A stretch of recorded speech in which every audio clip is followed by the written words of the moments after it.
Okay, if a system has 30 joules of heat added to it, and it does 20 joules of work, what's the change in its internal energy? We're going to draw another diagram. So going into it, we've got 30 joules of heat adding to the system. Here's our system.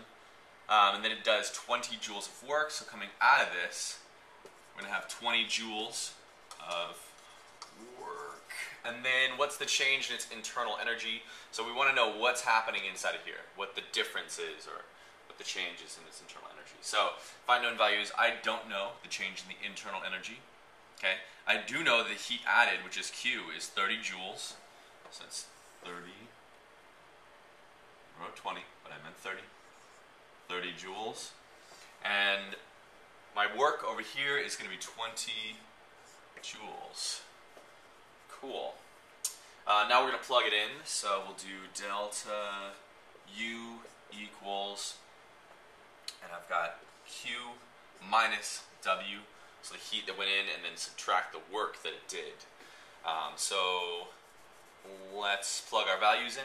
So I've got delta U. I still don't know what the change in the internal energy was, but I do know that I added 30 joules, which is Q, minus, and that it did 20 joules of work, so it spun the turbine or whatever it did, moved something with a force, 20 joules. Okay, cool, plug in values. We're going to solve for the answer over here. So I've got delta U equals 30 joules minus 20 joules. I'm guessing you already have it solved in your head. Okay, 30 minus 20 is going to be 10. 10 joules equals, we'll write that a little bit neater, 10 joules equals the change in the internal energy, or the delta U.